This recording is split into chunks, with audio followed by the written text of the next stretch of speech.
इस वीडियो में हम डिस्कस करेंगे regarding chapter 9 of operating system. जो टॉपिक यहाँ देखेंगे वो है process synchronization in operating system. Now कुछ पॉइंट्स देखते हैं related to that. When two or more process cooperates with each other, their order of execution must be preserved, otherwise there can be conflicts in their execution and inappropriate outputs can be produced. देखिए synchronisation का meaning ही ये होता है कि जैसे मोर than one processes या more than two processes execute करना चाह रही है, ठीक है, तो उसमें क्या होता है, कॉन्फ्लिक्ट हो सकता है। जैसे एक साथ दो प्रोसेस को रिसोर्सेज चाहिए, सीपीयू की ज़रूरत है, या फिर वो अपने जैसे इंपॉर्टेंट क्रिटिकल सेक्शन के आगे हम बात करेंगे उसमें एग्जीक्यूट करना चाह रही है, या एक ही रिसोर्स पे दोनों वर्क करना चाह रही है, ठीक है, तो इसमें कॉन्फ्लिक्ट हो जाता है। तो प्रॉपर सिंक्रोनाइजेशन के लिए कुछ मैकेनिज्म्स होते हैं ताकि स्मूथली हर प्रोसेस अपना एग्जीक्यूशन कर सके विदाउट एनी डेडलॉक, या फिर उनमें कोई कॉन्फ्लिक्ट नहीं होना चाहिए, ठीक है। So for that synchronization is required. Now second देखते हैं। A cooperative process is the one which can affect the execution of other process or can be affected by the execution of other process. Cooperative processes का मतलब ही ये होता है कि एक का एग्जीक्यूशन दूसरे को अफेक्ट कर सकता है, या फिर वो दूसरे के एग्जीक्यूशन से अफेक्टेड हो सकती है, क्योंकि रिसोर्सेज तो लिमिटेड है। यदि दूसरी सपोज उसे एक रिसोर्स चाहिए, ठीक है, एंड उस रिसोर्स को अभी कोई दूसरी प्रोसेस यूज कर रही है, तो उसे तो वेट करना पड़ गया ना, दैट मीन्स उसका एग्जीक्यूशन रुक गया कुछ देर के लिए। या फिर वो एक प्रोसेस खुद किसी रिसोर्स को पकड़े हुए है और इन द मीनवाइल किसी और प्रोसेस को भी वो चाहिए, तो एक कॉपरेशन करना पड़ेगा यहाँ पे, ठीक है। For that synchronization is required, ताकि हर प्रोसेस का टर्न आए और कोई कॉन्फ्लिक्ट भी ना हो, और एक साथ भी सारी प्रोसेसेस जो हैं एक रिसोर्स पे ना आ जाए, मतलब डेडलॉक की सिचुएशन ना आ जाए। तो इन सब के लिए जो है सिंक्रोनाइजेशन इज रिक्वायर्ड। सो सबसे पहले तो इधर कॉपरेटिव प्रोसेस है कि ये होती क्या है। A cooperative process is the one which can affect the execution of other process or can be affected by the execution of other process. Such processes need to be synchronized so that their order of execution can be guaranteed. ठीक है, तो ऐसी processes को synchronisation की ज़रूरत है ताकि उनका जो एग्जीक्यूशन का ऑर्डर है वो गारंटी हो सके, मतलब कब किसका नंबर आएगा, ठीक है, वो चीज़ें जो है यहाँ पे सेट हो सके। नाउ थर्ड पॉइंट है, the procedure involved in preserving the appropriate order of execution of cooperative processes is known as process synchronization, और इसी प्रोसीजर को कहा जाता है प्रोसेस का सिंक्रोनाइजेशन, जिसमें जो कोऑपरेटिव प्रोसेसेस होती हैं उनका ऑर्डर ऑफ एग्जीक्यूशन प्रिजर्व किया जा सके कि कब किस प्रोसेस का नंबर आएगा, कब कौन सी प्रोसेस किस रिसोर्स को एक्सेस कर सकती है without creating the situation of deadlock और एनी कॉन्फ्लिक्ट, ठीक है। तो इस प्रोसीजर को ही सिंक्रोनाइजेशन प्रोसेस कहा जाता है या फिर process synchronization. Now there are various synchronization mechanisms that can be used to synchronize the processes. तो प्रोसेसेस को सिंक्रोनाइज करने के लिए बहुत सारे मैकेनिज्म्स हो सकते हैं, तो कुछ मैकेनिज्म्स हम देखते हैं। कुछ टर्म्स हैं इंपॉर्टेंट, सबसे पहले उन्हें हम देखते हैं। तो फर्स्ट है रेस कंडीशन। रेस कंडीशन क्या है वो देखते हैं। A race condition typically occurs when two or more threads try to read, write and possibly make the decisions based on the memory that they are accessing concurrently। देखिए threads क्या होता है, जब प्रोसेस को भी यदि डिफरेंट उसमें parallelly चला ले तो उसको थ्रेड कहा जाएगा, ठीक है। तो यदि मोर than to or more threads एक साथ कुछ रीड करना चाह रही है या राइट या कुछ डिसीजन लेना चाह रही है बेस्ड ऑन कितनी मेमोरी है या क्या है, मतलब किसी भी चीज़ को वो एक साथ एक्सेस करने की कोशिश कर रही है कंकरेंटली, ऐसी कंडीशन को रेस कंडीशन कहते हैं। मतलब एट ए टाइम एक ही रिसोर्स पे सबको रिक्वायरमेंट हो रही है, मतलब to or more threads suppose एक ही कुछ राइट करना चाह रही है वो, या कुछ एक ही रिसोर्स पे रीड का ऑपरेशन परफॉर्म हो रहा है, ठीक है। तो इसमें क्या होगा, ऐसी कंडीशन को रेस कंडीशन कहते हैं, जिसमें कंकरेंटली मतलब एक साथ जो थ्रेड्स हैं वो कुछ परफॉर्म करना चाह रही है। नाउ क्रिटिकल सेक्शन क्या होता है, the regions of a program that try to assess shared resources and may cause race conditions are called critical section।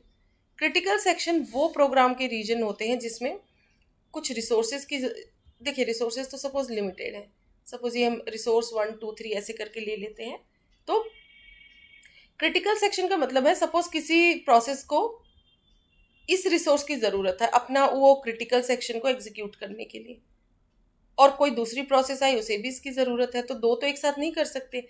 तो ऐसे में कोई एक ही प्रोसेस अलाउ होगी क्रिटिकल सेक्शन में रहने के लिए, ठीक है। इसको कहते हैं critical section. To avoid race condition को अवॉइड करने के लिए, ताकि एक साथ सारी प्रोसेसेस उस रिसोर्सेज पे ना आ जाए, जो प्रोसेस क्रिटिकल सेक्शन में एग्जीक्यूट होगी उस रिसोर्स का यूज वही कर पाएगी, ठीक है। बाकी प्रोसेसेस का नंबर जब आएगा तब वो उस रिसोर्स पे आ सकती है। That means race condition avoid हो गई। So to avoid race condition among the processes we need to assure that only one process at a time can execute within the critical section. तो race condition को avoid करने के लिए ये set हो जाता है कि सिर्फ उस प्रोसेस को रिसोर्स अलाउ होगी जो क्रिटिकल सेक्शन में अभी एग्जीक्यूट हो रही है, ठीक है। बाकी प्रोसेसेस उस रिसोर्स को अभी नहीं ले सकते। बट रेस कंडीशन में क्या होता है, सारी सपोज उस रिसोर्स पे दो तीन प्रोसेसेस हैं, वो एक साथ जो है उन्हें रिक्वायरमेंट चाहिए, एक्सेस करने की वो कोशिश करेंगे। बट क्रिटिकल सेक्शन की वजह से उसको रोक दिया जा रहा है कि एक ही प्रोसेस अलाउ होगी एट ए टाइम। अब क्रिटिकल सेक्शन प्रॉब्लम होती क्या है? Critical section problem in operating system, ये बहुत ही इंपॉर्टेंट टॉपिक है। Critical section is the part of a program which tries to access shared resources. Suppose कोई प्रोग्राम है और उसको, जैसा मैंने अभी प्रीवियसली बताया कि कुछ रिसोर्सेज हैं, ठीक है, उसको वो शेयर्ड है एट ए टाइम, मतलब बहुत सारी प्रोसेसेस उसको लेना चाह रही हैं, बट किसको मिलेगी? जो प्रोसेस क्रिटिकल सेक्शन में। तो क्रिटिकल सेक्शन का मतलब ही है कि उस प्रोसेस के उस पोर्शन को अभी रिसोर्स की जरूरत है। Now that resource may be any resource in a computer like a memory location। तो वो रिसोर्स क्या क्या हो सकती है, किस किस टाइप की हो सकती है? जैसे कोई मेमोरी लोकेशन हो सकती है, किसी एक लोकेशन को more than one process access करना चाह रही हो, तो मेमोरी लोकेशन हो गई रिसोर्स। देन कोई डाटा स्ट्रक्चर, देन सीपीयू और एनी इनपुट आउटपुट डिवाइस, इस टाइप की डिफरेंट डिफरेंट रिसोर्सेज हो सकती हैं। Now the critical section cannot be executed by more than one process at the same time। Critical section में यही होता है कि क्रिटिकल सेक्शन में एक ही प्रोसेस एग्जीक्यूट हो सकती है एट अ टाइम। इसका मतलब है जो रिसोर्स की रिक्वायरमेंट है उसी प्रोसेस को मिलेगी जो क्रिटिकल सेक्शन में है। बाकी प्रोसेसेस को वेट करना पड़ेगा, जब उनका टर्न आएगा तब उन्हें रिसोर्स अवेलेबल हो जाएगी। Now the critical section cannot be executed by more than one process at the same time। Operating system faces the difficulties in allowing and disallowing the processes from entering the critical section। Operating system को यहाँ पे difficulty होती है कि किस process को critical section में allow करना है, किसको डिसअलाउ करना है, मतलब हटाना है, या फिर अभी अलाउ नहीं करना है। Now the critical section problem is used to design a set of protocols which can ensure that the race condition among the processes will never arise। तो critical section problem इसको डिजाइन ही इसलिए किया गया है कि ताकि रेस कंडीशन को avoid कर सके। क्रिटिकल सेक्शन की जो प्रॉब्लम है कि एट ए टाइम सारी प्रोसेसेस क्रिटिकल सेक्शन में नहीं आएंगी, एट ए टाइम एक ही प्रोसेस जो है क्रिटिकल सेक्शन में रह सकती है। ऐसा करने से क्या होगा, जो रेस कंडीशन है वो अवॉइड हो जा रही है, मतलब एक साथ बहुत सारी प्रोसेसेस उस रिसोर्स को एक्सेस नहीं कर सकती। ओनली वन प्रोसेस जो कि क्रिटिकल सेक्शन में, उसी को वो रिसोर्स मिलेगी। Now in order to synchronize the cooperative processes our main task is to solve the critical section problem. तो जो क्रिटिकल सेक्शन में किस प्रोसेस को अलाउ करना है, किसको नहीं करना, इसी को कहते हैं क्रिटिकल सेक्शन प्रॉब्लम। ये डिसीजन ऑपरेटिंग सिस्टम को लेना होता है, ठीक है। तो इसको सॉल्व करने के लिए in order to synchronize the cooperative processes, synchronization mechanism को अचीव करने के लिए ही सबसे पहला टास्क होता है कि इस क्रिटिकल सेक्शन की प्रॉब्लम को सॉल्व करना। और इसको सॉल्व करने के ही बहुत सारे मैकेनिज्म्स हैं, वही हम देखेंगे यहाँ पे। We need to provide a solution in such a way that the following conditions can be satisfied. अब क्रिटिकल सेक्शन प्रॉब्लम को सॉल्व करने के लिए कुछ कंडीशंस को सेटिस्फाई करना होता है, वो हम देखते हैं क्या क्या है। Now the requirements of synchronization mechanisms। Synchronization mechanism को अचीव करने के लिए क्या क्या रिक्वायरमेंट्स हो सकती है? तो इसमें एक प्राइमरी रिक्वायरमेंट होती है और सेकेंडरी रिक्वायरमेंट होती है। प्राइमरी रिक्वायरमेंट में क्या क्या आएगा? म्यूचुअल एक्सक्लूजन हो गया, प्रोग्रेस हो गया। देन सबसे पहले कुछ पॉइंट्स में शो कर देती हूँ। तो ये तो हो गए प्राइमरी में, म्यूचुअल एक्सक्लूजन एंड प्रोग्रेस, ये हम देखेंगे यहाँ पे। एंड सेकेंडरी में जो डिस्कस करेंगे वो हो जाएगा bounded waiting and architectural neutrality, ठीक है। तो ये चार चीजें हम देखेंगे, ये चारों मीट होनी चाहिए to provide the mechanism of synchronization. ना देखिए प्राइमरी रिक्वायरमेंट क्या है सिंक्रोनाइजेशन मैकेनिज्म के, म्यूचुअल एक्सक्लूजन। म्यूचुअल एक्सक्लूजन में क्या होता है, our solution must provide mutual exclusion. जो सॉल्यूशन भी जो भी हम प्रोवाइड करेंगे सिंक्रोनाइजेशन का, तो उस सॉल्यूशन का मकसद क्या होना चाहिए कि म्यूचुअल एक्सक्लूजन अचीव होना चाहिए। अब म्यूचुअल एक्सक्लूजन क्या होता है, by mutual exclusion we mean that if one process is executing inside critical section then the other process must not enter in the critical section. Suppose एक process अपना critical section execute कर रही है, then only that process will be allowed, और जब तक उसका वो complete नहीं हो जाता, जब क्रिटिकल सेक्शन में यदि एक प्रोसेस है तो वो अपना कंप्लीट करेगी, दूसरी processes they will have to wait. ठीक है, एक टाइम पे एक ही प्रोसेस एग्जीक्यूट हो सकती है क्रिटिकल सेक्शन में। दैट मीन्स जो भी रिसोर्सेज है अभी पहले प्रायोरिटी पे उसे मिलेगा जो अपना वो इम्पॉर्टेंट कोड रन हो रहा है उसका, या फिर जो इम्पॉर्टेंट प्रोग्राम है वो सेक्शन एग्जीक्यूट हो रहा है क्रिटिकल सेक्शन का, जिसमें उसे रिसोर्सेज की रिक्वायरमेंट है, शेयर्ड रिसोर्सेज की। नाउ प्रोग्रेस क्या होता है, progress means that if one process doesn't need to execute into critical section then it should not stop other processes to get into the critical section. इसमें क्या होता है, यदि एक प्रोसेस नहीं चाह रही है कि मैं मतलब एक प्रोसेस क्रिटिकल सेक्शन में अभी नहीं चाह रही कि मैं एग्जीक्यूट करूं, तो उसे दूसरों को भी नहीं रोकना है। कई बार ऐसी कंडीशंस आ जाती हैं कि एक प्रोसेस क्रिटिकल सेक्शन में है और वो बाई चांस अभी क्रिटिकल सेक्शन नहीं भी एग्जीक्यूट हो रहा, बट कुछ ऐसी चीज़ें सेट हो जाती हैं जिससे दूसरी प्रोसेसेस को भी रोक दिया जाता है। बट प्रोग्रेस का मतलब होता है एक प्रोसेस यदि क्रिटिकल सेक्शन में नहीं एग्जीक्यूट हो रही तो वो खाली करे मतलब दूसरों को भी मौका दे कि हाँ नाउ क्रिटिकल सेक्शन में दूसरी प्रोसेस आ सकती है। प्रोग्रेस का मतलब चलते रहना, ये प्रोसेस रुकना नहीं चाहिए। ठीक है, कोई भी प्रोसेस इसको ब्लॉक ना कर दे। ना देखिए जैसे क्रिटिकल ये इसमें यदि हम बात करें प्रोग्रेस की और क्रिटिकल सेक्शन की, तो देखिए सपोज प्रोसेस P1 है अपने क्रिटिकल सेक्शन में, ये एग्जीक्यूट हो रही है, तो ये प्रोसेसेस अभी क्या हो रही है, वेट कर रही है। ठीक है, सो this is mutual exclusion. Mutual exclusion मतलब एट अ टाइम एक ही प्रोसेस क्रिटिकल सेक्शन में एग्जीक्यूट हो रही है एंड अदर्स आर वेटिंग। ठीक है, P2 P3 P4 इनको वेट करना पड़ेगा। This is known as mutual exclusion. And now bounded waiting, अब इसमें इसको म्यूचुअल एक्सक्लूजन नहीं कहेंगे, एक साथ चारों ही प्रोसेस क्रिटिकल सेक्शन में एग्जीक्यूट करना चाह रही, so this is not mutual exclusion. Mutual exclusion क्या हुआ, ये रहा। नाउ सेकेंडरी जो रिक्वायरमेंट है सिंक्रोनाइजेशन की वो है bounded waiting and architectural neutrality. Bounded waiting क्या है, we should be able to predict the waiting time for every process to get into the critical section. The process must not be endlessly waiting for getting into the critical section. देखिए ना, इससे इसके term से ही समझ आ रहा है। Bounded waiting का मतलब हो गया, देखिए प्रोसेसेस को वेट तो करना ही पड़ता है क्रिटिकल सेक्शन में एग्जीक्यूट होने के लिए, क्योंकि ऑलरेडी एक प्रोसेस हो रही है तो बाकी तो वेट कर रही है। बट बाउंडेड वेटिंग में क्या होता है देखिए, एक तो होता है कि बहुत देर तक वेट करना, बाउंडेड मतलब एक सेट टाइम तक ही वो उसको वेट करना पड़ेगा, फिर उसको मौका मिलेगा, ऐसा कुछ मैकेनिज्म सेट करना पड़ेगा। ठीक है, तो सिंक्रोनाइजेशन उसको कहेंगे, हाँ सिंक्रोनाइजेशन है प्रोसेसेस में। बाउंडेड वेटिंग होना चाहिए, मतलब अनलिमिटेड वेटिंग नहीं होना चाहिए, कुछ तय सीमा होनी चाहिए वेट करने की।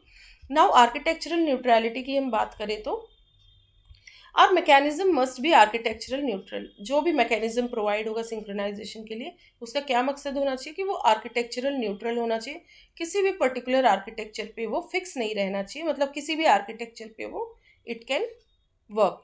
It means that if our solution is working fine on one architecture, then it should also run on the other ones as well. ऐसा कुछ मैकेनिज्म प्रोवाइड होना चाहिए जो यदि एक आर्किटेक्चर पे अच्छे से वर्क कर रहा है तो वो बाकी आर्किटेक्चर्स पे भी it can run.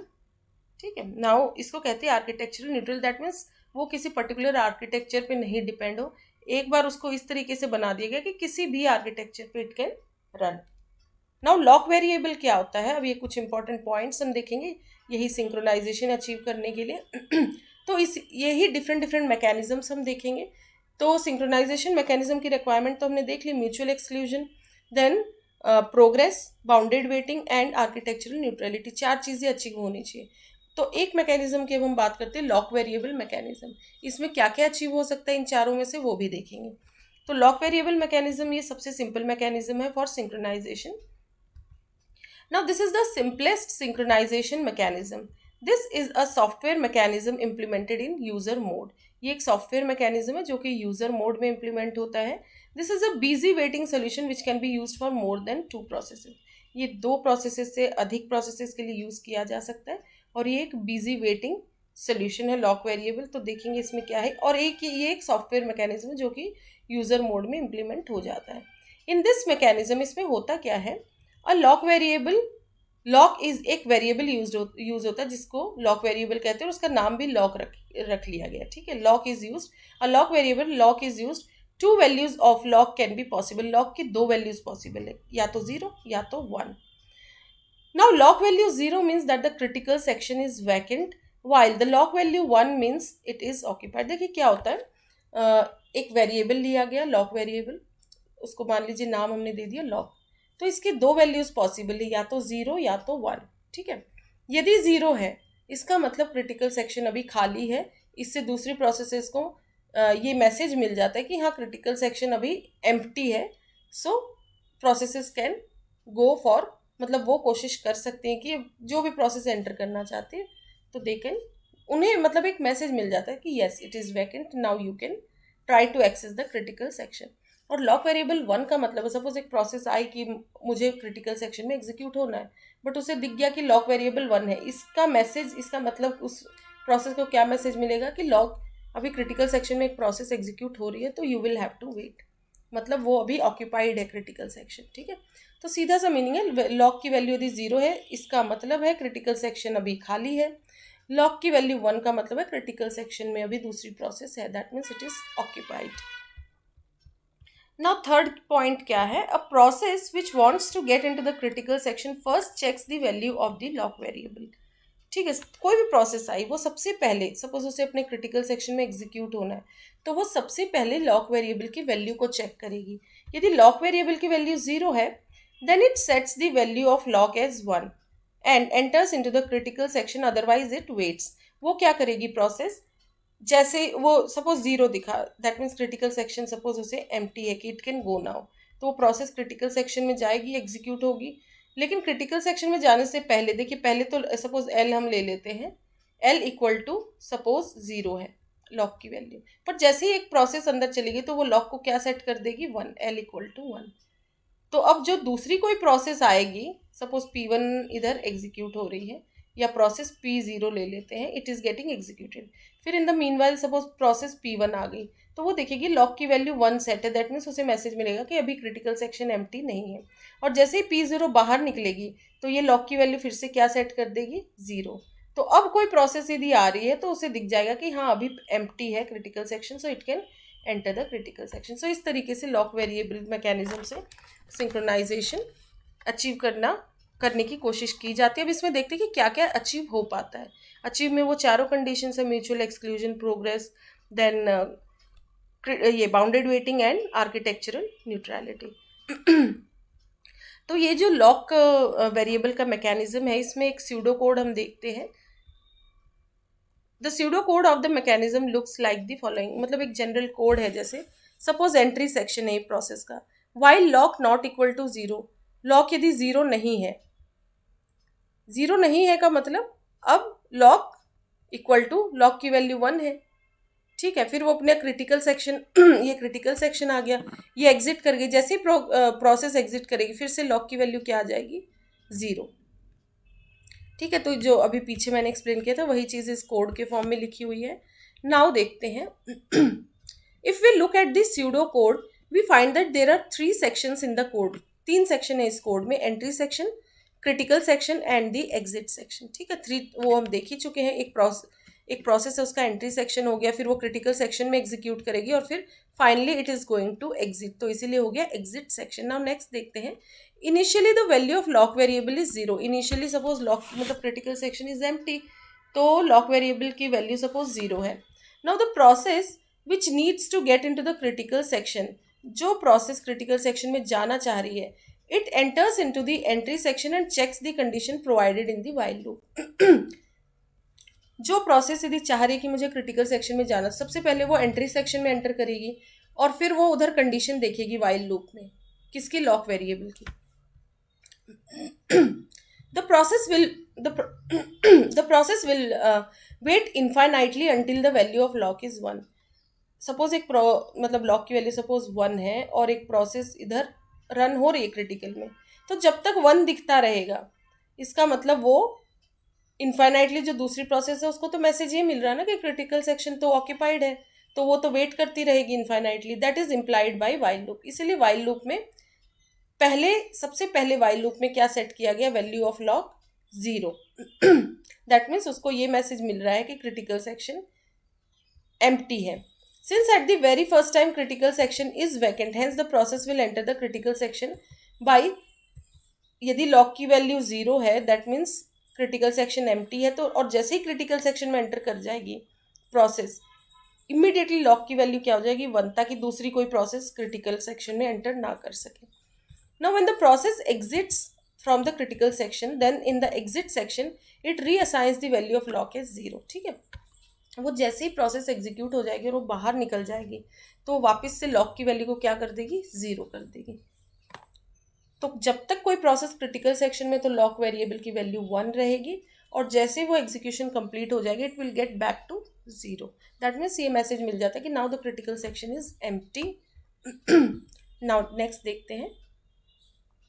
Every synchronization mechanism is just on the basis of 4 conditions. ये कोई भी मैकेनिज्म जो हम डिस्कस करेंगे उसमें इन 4 कंडीशन को पहले ज़रूर देखेंगे कि ये 4 कंडीशन में क्या क्या मीट हो रहा है, और चारों मीट हो रहे तो बेस्ट है।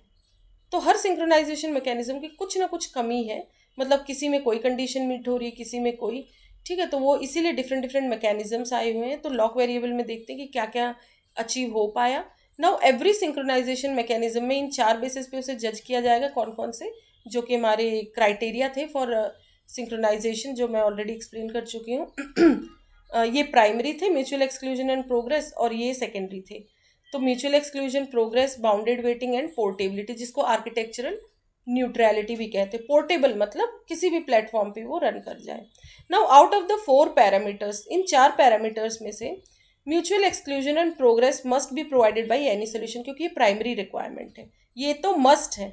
इन दोनों में से कोई कंडीशन नहीं भी मीट हो रही है तो भी चल जाएगा, लेकिन ये दोनों तो मस्ट है, ये दोनों तो अचीव होने ही होने चाहिए, तभी उसको कहेंगे कि हाँ सिंक्रोनाइजेशन अचीव हुआ। वरना तो फिर डेडलॉक की कंडीशन आ सकती है, कुछ कॉन्फ्लिक्ट हो सकती है। So one of the 4 parameters that is mutual exclusion and progress must be provided by any solution.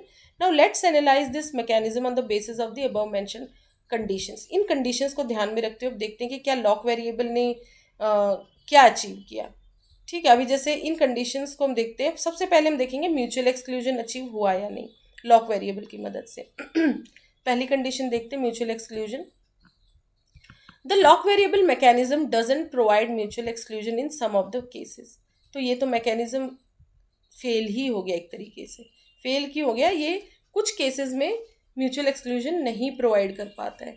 और एक सिंक्रोनाइजेशन मैकेनिज्म को सही कब कहेंगे या एक्सेप्टेबल कब कहेंगे, कि उसकी प्राइमरी रिक्वायरमेंट तो मीट होनी ही होनी चाहिए। प्राइमरी मतलब म्यूचुअल एक्सक्लूजन और प्रोग्रेस की कंडीशंस तो मीट होनी चाहिए। बट लॉक वेरिएबल में हमने पहले ही देखा, देखिए म्यूचुअल एक्सक्लूजन कुछ कंडीशंस में नहीं हो रहा है, इट डजंट प्रोवाइड, समटाइम्स वो प्रोवाइड नहीं कर पा रहा है म्यूचुअल एक्सक्लूजन की कंडीशन को। तो that means it's not a acceptable synchronization mechanism. ठीक है, उसको तो म्यूचुअल एक्सक्लूजन ही नहीं अचीव हो पा रहा है कुछ केसेस में, जो कि म्यूचुअल एक्सक्लूजन बहुत इंपॉर्टेंट है अचीव करना if synchronization needs to be achieved. Now this can be better described by looking at the pseudocode by the operating system point of view. तो pseudocode देखते हैं कि operating system point of view से क्या pseudocode बनता है, जिसको assembly code of program की तरह यहाँ दिखाया गया है। Let's convert the code into assembly language. इस pseudocode को assembly language में convert करके दिखाया गया है operating system point of view से। load lock R0, ठीक है, रजिस्टर एक लिया गया R0, उसमें लॉक की वैल्यू लोड की जाएगी, कंपेयर की जाएगी R0 0 से, इफ नॉट 0 तो फिर से स्टेप 1। ठीक है, स्टोर, फिर लॉक में 1 की वैल्यू आ जाएगी, लॉक में जैसे ही क्रिटिकल सेक्शन एग्जीक्यूट हो जाएगा तो लॉक की वैल्यू फिर से 0 आ जाएगी। तो इसको बहुत डिटेल में नहीं समझना, अभी इसको 2-3 वीडियोस और इसके देखेंगे तो ये सारी चीज़ें आपको क्लियर हो जाएंगी। तो अभी सिर्फ आप जो है एक सीक्वेंस में वीडियो देखते जाइए, कुछ चीज़ें नहीं क्लियर होती इसका मैं रिवीजन पार्ट भी लेके आऊँगी, या फिर आगे आगे कुछ और कॉन्सेप्ट्स की मदद से या कुछ न्यूमेरिकल्स या अलग अलग कोड की मदद से मैं समझाने की कोशिश करूँगी। ये इनिशियल कुछ थ्योरेटिकल चीज़ें हैं जो हम यहाँ पे देख रहे हैं। नाउ इस कोड में क्या हो रहा है, let us consider that we have two processes P1 and P2। Suppose दो प्रोसेस की हम बात करते हैं कि हमारे पास है P1 एंड P2। तो process P1 wants to execute its critical section. P1 gets into the entry section. Suppose process P1 चाह रही है कि वो अपने क्रिटिकल सेक्शन में एग्जीक्यूट हो। P1 एंट्री सेक्शन में एंटर कर गई। Since the value of lock is zero, पहले तो इनिशियली तो जीरो ही है लॉक की वैल्यू, तो इसका मतलब उसे मौका मिल जाएगा P1 को क्रिटिकल सेक्शन में एंटर करने का। हेंस P1 चेंजेस इट्स, तो जैसे ही वो क्रिटिकल सेक्शन में एंटर कर गई वो 0 से 1 हो जाएगी। 1 हो गया दैट मीन्स लॉक हो गया ना अब तो क्रिटिकल सेक्शन। दूसरी प्रोसेस आएगी तो वो देखेगी अरे इधर तो लॉक 1 है, मतलब वो इट इज़ ऑक्यूपाइड, उसको वो मैसेज मिलेगा। सो वो फिर दूसरी प्रोसेस को नहीं मौका मिल पाएगा। ठीक है, now since the value of lock is zero, hence P1 changes it's value from 0 to 1 and enters into the critical section. तो अब कौन एंटर कर जाएगा क्रिटिकल सेक्शन में? P1। और इमीडिएटली एंटर करते ही वो वैल्यू 0 को 1 कर देगी, दैट मीन्स अब क्रिटिकल सेक्शन ऑक्यूपाइड हो गया है। Meanwhile P1 is preempted by the CPU। Suppose P1 का प्रीएम्पशन हो गया due to preemptive scheduling algorithm, suppose run हो रहा है कोई और हाई प्रायोरिटी का कोई जॉब आया, या फिर बहुत सारी कंडीशंस होती है प्रीएम्पशन की। प्रीएम्पशन का मतलब होता है ले लेना, मतलब CPU से उसको वापस ले लेना प्रोसेस को, दूसरी प्रोसेस एंटर कर जाती है। सो मीनवाइल क्या रहा, सपोज लॉक की वैल्यू भी 1 सेट हो गई है P1 के लिए, तो P1 is preempted by the CPU and P2 gets scheduled. P2 की स्केड्यूलिंग हो गई है, सपोज कि उसको CPU मिलेगा। Now there is no other process in the critical section, तो क्रिटिकल सेक्शन में अभी तो कोई प्रोसेस नहीं है। And the value of lock variable is 0, क्योंकि P1 तो जा चुकी है। तो अब क्रिटिकल सेक्शन की वैल्यू क्या हो गई है, फिर से लॉक की वैल्यू 0 हो गई। P2 also wants to execute its critical section। एक हाई प्रायोरिटी सपोज जॉब आया है दैट इज P2, और उसको अब मौका मिल रहा है CPU के लिए, तो वो भी चाह रही है कि मैं अपने क्रिटिकल सेक्शन में एग्जीक्यूट हूँ। So it enters into the critical section by setting the lock variable to 1। तो ये भी एंटर करके लॉक को क्या सेट कर दे रही है 1। नाउ अब क्या हुआ, CPU changes P1 state from waiting to running. अब P1 के स्टेट को सपोज CPU वापस से, पहले प्रीएम्पशन हुआ था but in the meanwhile suppose P1 की स्टेट भी वेटिंग से रनिंग में चेंज हो गई, लेकिन P1 is yet to finish its critical section. P1 का भी क्रिटिकल सेक्शन तो बचा हुआ था, प्रीएम्पशन कर दिया गया उसको बीच में ही। Now P1 has already check the value of lock variable and remembers that its value was 0। P1 को जब पहले वैल्यू, जब उस वो मतलब CPU छूटा था उससे, तो फिर से लॉक वेरिएबल 0 हो गया था ना। तो उसको अभी तक कौन सी वैल्यू अपडेटेड है उसके पास कि लॉक वेरिएबल 0 है, दैट मीन्स उसको ये मैसेज मिल रहा है कि क्रिटिकल सेक्शन तो एम्प्टी है, लेकिन एक्चुअल में उस टाइम क्रिटिकल सेक्शन में P2 है। ठीक है, तो यहाँ एक कॉन्फ्लिक्ट राइज हो गई। सो उसको पुराना याद है कि लॉक की वेरिएबल कितनी थी 0 when it previously checked it, hence वो भी एंटर कर जाती क्रिटिकल में कि हाँ ये तो 0 है अभी। Hence it also enters into the critical section without checking the updated value of lock variable की अपडेट वैल्यू चेक करने की बजाय वो प्रीवियस वैल्यू को देखते हुए क्रिटिकल सेक्शन में एंटर कर जाती है। कौन सी? P1 process. P2 तो एग्जीक्यूट हो ही रही है। Now we got 2 processes in the critical section. अब क्रिटिकल सेक्शन में कितनी प्रोसेस हो गई? 2। According to the condition of mutual exclusion की कंडीशन को यदि देखें तो एक साथ, मतलब क्रिटिकल सेक्शन में एक ही प्रोसेस हो सकती है, एक साथ नॉट मोर देन 1 प्रोसेस, लेकिन यहाँ 2 प्रोसेस एंटर कर गई, दैट मीन्स यहाँ म्यूचुअल एक्सक्लूजन की कंडीशन नहीं मीट हुई। Now we got 2 processes in the critical section. According to the condition of mutual exclusion, more than 1 process in the critical section must not be present at the same time. Hence, the lock variable mechanism doesn't guarantee the mutual exclusion. तो इसमें क्या हो रहा है, एक से अधिक process घुस गई हैं इसमें, मतलब they are executing in the critical section. So इसको आप क्या कहेंगे कि लॉक मैकेनिज्म नहीं गारंटी कर रहा किसको? म्यूचुअल एक्सक्लूजन को। और ये तो प्राइमरी रिक्वायरमेंट थी सिंक्रोनाइजेशन की, तो सिंक्रोनाइजेशन तो फेल हो गया ना, कॉन्फ्लिक्ट तो आ गई। एक साथ दो प्रोसेस जो है एग्जीक्यूट हो रही है क्रिटिकल में। Now the problem with the lock variable mechanism is that at the same time more than one process can see the vacant tag and more than one process can enter in the critical section. So हमने यहाँ पे क्या देखा, problem क्या आ रही है lock variable mechanism के साथ, कि एक से अधिक प्रोसेस लॉक की वैल्यू को 0 देख सकती है, उसे मैसेज मिल रहा है कि क्रिटिकल सेक्शन एम्प्टी है, तो more than 1 process critical section में एंटर हो सकती है। Now hence the lock variable doesn't provide the mutual exclusion, that is why it cannot be used in general. तो इस मैकेनिज्म को डिस्कार्ड कर दिया गया क्योंकि ये म्यूचुअल कंडीशन की पहला ही जो रिक्वायरमेंट हो वही मीट नहीं हुई, और म्यूचुअल एक्सक्लूजन और प्रोग्रेस तो मोस्ट इंपॉर्टेंट है, तो म्यूचुअल एक्सक्लूजन क्योंकि मीट नहीं हुआ तो इसको नहीं यूज़ किया जाएगा। कौन से मैकेनिज्म को? लॉक वेरिएबल मैकेनिज्म को। किसके लिए नहीं यूज़ किया जाएगा? For synchronization. Now since this method is failed at the basic step, बहुत शुरुआत में ये फेल हो गया, सपोज म्यूचुअल एक्सक्लूजन अचीव होता, फिर आगे देखते प्रोग्रेस में क्या दिक्कत आ रही है, यदि ये दोनों मीट होगी तो एक्सेप्टेबल हो जाता है, क्योंकि बाकी की दो कंडीशंस तो सेकेंडरी है, वो मीट नहीं भी होंगी तो भी it can be accepted to some extent. Better तो होता है चारों मीट हो। Now since this method is failed at the basic step, hence there is no need to talk about the other conditions to be fulfilled. तो आगे तो बढ़ने की ज़रूरत ही नहीं, जब इनिशियली जो मोस्ट इंपॉर्टेंट पॉइंट है वही फेल हो गया, इसका वो ही चीज़ अचीव नहीं हुई, तो आगे के पॉइंट्स तो बाद की बात है, उनको टेस्ट ही नहीं किया जा रहा। So this mechanism failed. Now next mechanism देखते हैं। तो सबसे पहले हमने सबसे सिंपलेस्ट मैकेनिज्म देखा, लॉक मैकेनिज्म। अब टेस्ट सेट लॉक मैकेनिज्म हम देखते हैं। Modification in the assembly code, ठीक है, इसमें क्या होगा, वो जो असेंबली कोड था उसमें कुछ मॉडिफिकेशन कर देंगे, उसको कहा गया test set lock mechanism. In lock variable mechanism इसमें क्या हो रहा है, sometimes process reads the old value of lock variable and enters the critical section. जो हमने प्रीवियसली देखा कि लॉक वेरिएबल मैकेनिज्म में एक प्रोसेस पिछली वैल्यू को रीड कर ले रही है लॉक की, और उसके बेसिस पे वो क्रिटिकल सेक्शन में एंटर कर जा रही है उसका, क्योंकि लॉक वेरिएबल अपडेट नहीं हुआ तो अपडेटेड वैल्यू उसके पास है नहीं, ओल्ड वैल्यू को देख के वो एंटर कर गई प्रोसेस।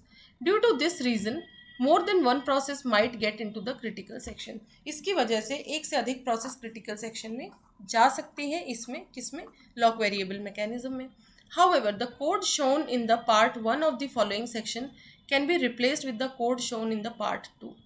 ठीक है, तो कुछ जो है थोड़ा सा कोड में हम चेंजेस करेंगे, मॉडिफिकेशन, तो ये प्रॉब्लम कुछ हद तक सॉल्व हो जाएगी। सो हम देखते हैं कैसे सॉल्व करेंगे। This doesn't affect the algorithm, but by doing this we can manage to provide the mutual exclusion to some extent but not completely. कुछ हद तक देखिए म्यूचुअल एक्सक्लूजन, थोड़ा सा मॉडिफिकेशन करेंगे तो कुछ हद तक म्यूचुअल एक्सक्लूजन अचीव हो सकता है, बट फिर भी पूरी गारंटी नहीं है कि वो अचीव हो जाए।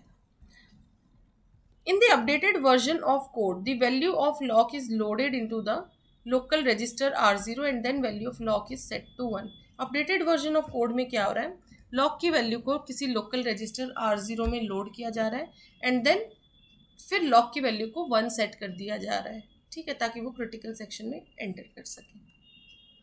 सो अब देखते हैं test set lock mechanism.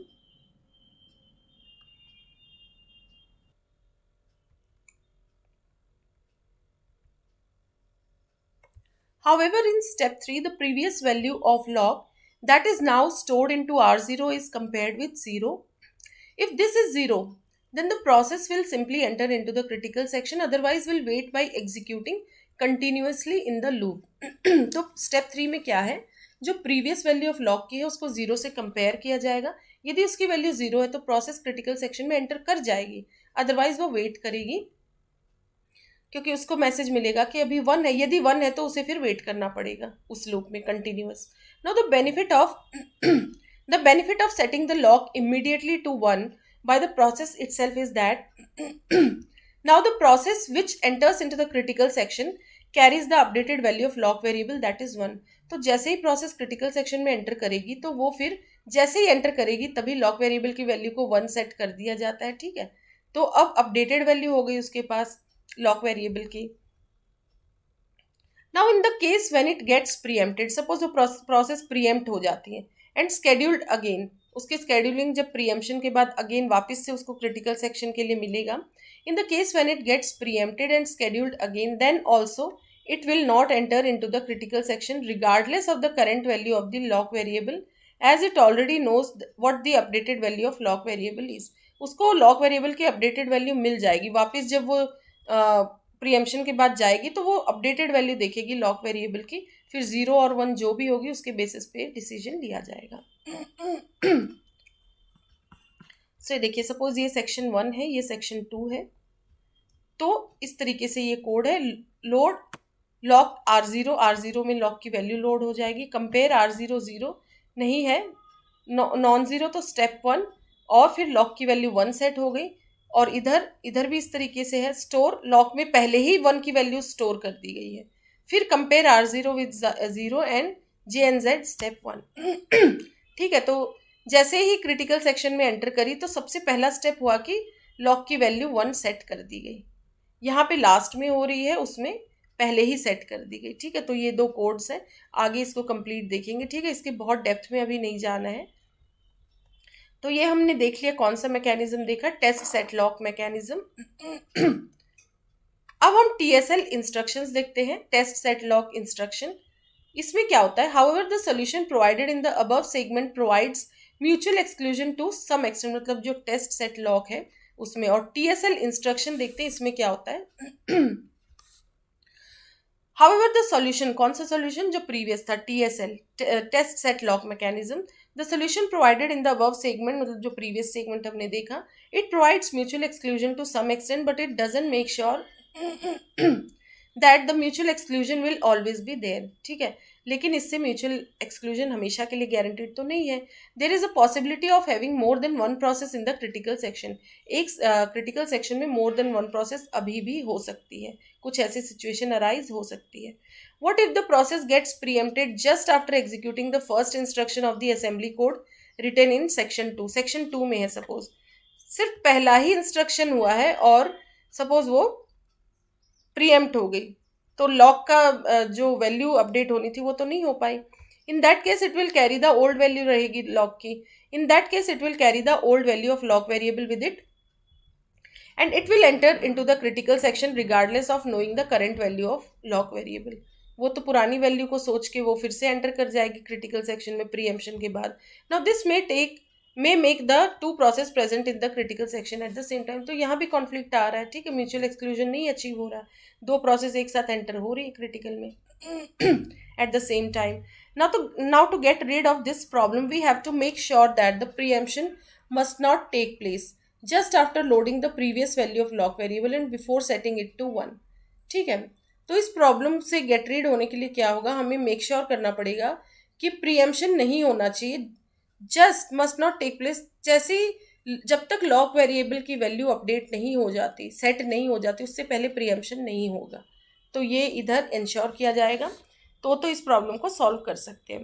Now the problem can be solve if we can be able to merge the first 2 instructions. ये 2 इंस्ट्रक्शन तो एग्जीक्यूट होने ही चाहिए, मतलब लॉक की वैल्यू तो सेट होनी चाहिए, उसके बाद चाहे प्रीएम्प्शन हो जाए तो अपडेटेड वैल्यू ऑफ लॉक रहेगी। इसीलिए 2 इंस्ट्रक्शंस को, पहले 2 इंस्ट्रक्शंस को मर्ज करना पड़ेगा। So the problem can be solved if we can be able to merge the first 2 instructions। In order to address the problem, the operating system provides a special instruction called test set lock, that is TSL instruction, which simply loads the value of lock variable into the local register and sets it to 1 simultaneously। इसमें क्या होता है, इस problem को address करने के लिए operating system एक स्पेशल इंस्ट्रक्शन प्रोवाइड करता है जिसको टेस्ट सेट लॉक कहा गया, TSL इंस्ट्रक्शन। इसमें सिंपली क्या होता है, जैसे ही लॉक वेरिएबल इसमें विच सिंपली लोड्स द, इसका सिर्फ जो है पर्पस क्या रहता है कि जो लॉक वेरिएबल है उसमें वैल्यू को लोड कर देना, उस वैल्यू को लोकल रजिस्टर में लोड कर देना। और R0 में कौन सी वैल्यू आ जाएगी, लॉक वेरिएबल की, वो क्या आ जाएगी, जैसे ही क्रिटिकल सेक्शन में एक प्रॉब्लम गई तो इमीडिएटली वो 1 पे सेट हो जाएगी, कौन सी वैल्यू, R0 की। Now the process which executes the TSL first will enter into the critical section and no other process after that can enter until the first process comes out. तो जो भी TSL instruction को पहले set करेगी जो process, उसको मौका मिल जाएगा क्रिटिकल सेक्शन में, और दूसरी प्रोसेसेस को मौका तभी मिलेगा जब वो प्रोसेस बाहर आ जाएगी क्रिटिकल से। No process can execute the critical section even in the case of preemption of the first process. पहली प्रोसेस प्रीएम्प्ट भी बाई चांस हो गई ना, तो भी दूसरे को मौका नहीं मिलेगा, उन्हें वेट करना पड़ेगा जब तक कि वो प्रोसेस अपना पूरी कंप्लीट नहीं हो जाती फर्स्ट प्रोसेस। तो असेंबली कोड देखते हैं सॉल्यूशन का। The assembly code of the solution will look the following. Test set lock की वैल्यू को किस में स्टोर कर देंगे, R0 में। नाउ कंपेयर R0 विद 0, नहीं है then again go to step 1। तो ये तो स्यूडो कोड हो गया। अब नेक्स्ट देखते हैं। अब हम एग्जामिन करते हैं कि TSL के बेसिस पे 4 कंडीशन मीट हो रही है या नहीं। Let's examine TSL on the basis of the 4 conditions. तो म्यूचुअल एक्सक्लूजन मीट हुआ या नहीं वो देखते हैं। Mutual exclusion is guaranteed in TSL mechanism since a process can never be preempted just before setting the lock variable. तो mutual exclusion यहाँ guarantee हो पा रहा है क्योंकि जब तक लॉक वेरिएबल सेट नहीं है प्रोसेस को बाहर नहीं लिया जा रहा है. लॉक वेरिएबल जैसे ही सेट हो गया फिर चाहे प्रोसेस प्रीएम्प्ट हो जाए. Only one process can see the lock variable as zero at a particular time and that's why the mutual exclusion is guaranteed. एक साथ एक ही प्रोसेस को जीरो की वैल्यू नजर आएगी. ऐसा नहीं है कि दो तीन प्रोसेसेस को जीरो की वैल्यू नजर आए क्रिटिकल सेक्शन की लॉक वेरिएबल की और वो सारी एंटर कर जाए क्रिटिकल में. नहीं, एट ए टाइम सिर्फ एक ही प्रोसेस को जीरो दिखेगा. नाउ प्रोग्रेस देखते हैं. जीरो दिखने का मतलब है उससे फिर मौका मिलेगा क्रिटिकल में एग्जीक्यूट होने के लिए. तो म्यूचुअल एक्सक्लूजन मीट हो रहा, प्रोग्रेस मीट हो रहा है नहीं वो देखते हैं. According to the definition of the progress, a process which doesn't want to enter in the critical section should not stop other processes to get into it. Progress का मतलब होता है यदि सपोज एक प्रोसेस नहीं चाह रही है कि मैं क्रिटिकल सेक्शन में भी एग्जीक्यूट हूँ तो वो फिर दूसरे को भी नहीं रोकेगी. इट विल अलाउ, वो रुकावट पैदा नहीं करेगी दूसरों के लिए. दूसरी प्रोसेसेस को मौका मिलेगा क्रिटिकल सेक्शन के लिए. नाउ तो टीएसएल मैकेनिज्म में क्या हो रहा है? In TSL mechanism a process will execute the TSL instruction only when it wants to get into the critical section. ठीक है, एक प्रोसेस टीएसएल इंस्ट्रक्शन को एग्जीक्यूट करेगी कब तक? ओनली व्हेन, जब वो चाहेगी कि उसका क्रिटिकल सेक्शन एग्जीक्यूट होना चाहिए, सिर्फ वो प्रोसेस टीएसएल इंस्ट्रक्शन को एग्जीक्यूट करेगी. Now the value of the lock will always be zero if no process want to enter into the critical section. Hence the progress is always guaranteed in TSL. ठीक है, तो value, lock की value zero रहेगी यदि कोई process नहीं चाह रही क्रिटिकल सेक्शन में एंटर करना. दैट मीन्स दूसरी प्रोसेस अलाउड है. जीरो जैसे ही अपडेट हो जा रहा है इधर क्रिटिकल सेक्शन में लॉक की वैल्यू, तो दूसरी प्रोसेस तो अलाउ हो गई ना. तो प्रोग्रेस का मतलब है कोई एक प्रोसेस दूसरी प्रोसेस के लिए रुकावट नहीं पैदा कर रही है. यदि वो नहीं है क्रिटिकल सेक्शन में तो क्रिटिकल सेक्शन की वैल्यू जीरो, दैट मीन्स कोई दूसरी प्रोसेस आएगी तो वो एग्जीक्यूट हो सकती है क्रिटिकल सेक्शन में. नाउ नेक्स्ट है bounded waiting. Bounded waiting is not guaranteed in TSL. TSL में बाउंडेड वेटिंग गारंटीड नहीं है. देखिए, म्यूचुअल एक्सक्लूजन गारंटी हो गया, प्रोग्रेस हो गया, बाउंडेड वेटिंग नहीं है. Some process might not get a chance for so long. बहुत ज़्यादा देर तक भी कुछ प्रोसेसेस को वेट करना पड़ सकता है.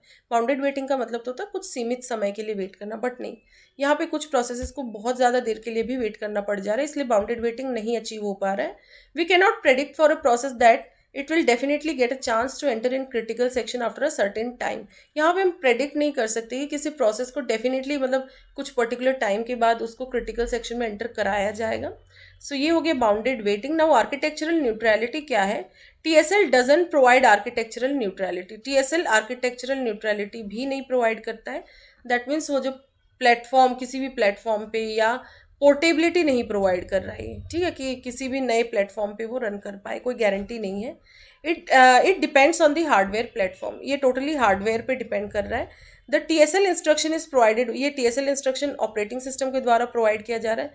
तो अलग अलग ऑपरेटिंग सिस्टम पे ये हो पा रही है अचीव या नहीं, वो प्रॉब्लम अराइज करेगी. Some platforms might not provide that. कुछ प्लेटफॉर्म्स नहीं भी प्रोवाइड करेंगे आर्किटेक्चरल न्यूट्रलिटी को. Now hence it is not architectural neutral. ये न्यूट्रल होगा. ठीक है, इसको ठीक कर लीजिए. तो कौन सी दो कंडीशन मीट हो रही है? म्यूचुअल एक्सक्लूजन और प्रोग्रेस की. और कौन सी नहीं मीट हो रही है? बाउंडेड वेटिंग और आर्किटेक्चरल न्यूट्रलिटी की नहीं हो रही है. किसमें? टीएसएल इंस्ट्रक्शन वाले मैकेनिज्म में. सो देखिए, म्यूचुअल एक्सक्लूजन अचीव हो गया, प्रोग्रेस हो गया, but still it is acceptable क्योंकि ये प्राइमरी कंडीशंस तो मीट हो रही है ना. यही होती है सिंक्रोनाइजेशन की प्राइमरी रिक्वायरमेंट्स. तो म्यूचुअल एक्सक्लूजन मीट हो गई, प्रोग्रेस हो गई, बट ये दोनों नहीं मीट हो रही है. बाउंडेड वेटिंग नहीं मीट हुई और पोर्टेबिलिटी नहीं मीट हुई. जिस अब देखते हैं priority inversion in TSL. Now in TSL mechanism there can be a problem of priority inversion. तो कौन सी प्रॉब्लम आ सकती है? जो टीएसएल वाला मैकेनिज्म हमने अभी देखा, टीएसएल कौन सा देखा था हमने? देखिए, इसको कंप्लीट में नेम शो कर रही हूँ. टीएसएल इंस्ट्रक्शन का एक तो टीएसएल मैकेनिज्म भी डिस्कस किया है और अभी टीएसएल इंस्ट्रक्शन देखा प्रीवियसली. तो इसमें क्या हो रहा है? टीएसएल में एक प्रायोरिटी इन्वर्जन का इश्यू आ रहा है. वो प्रॉब्लम क्या होती है वो हम देखते हैं. Let's say there are two cooperative processes. Suppose दो कोऑपरेटिव प्रोसेसेस है P1 and P2. Now the priority of P1 is 2. Suppose 2 है और P2 की प्रायोरिटी है 1. तो लोअर जिसकी रहती है उसको मौका पहले मिलता है.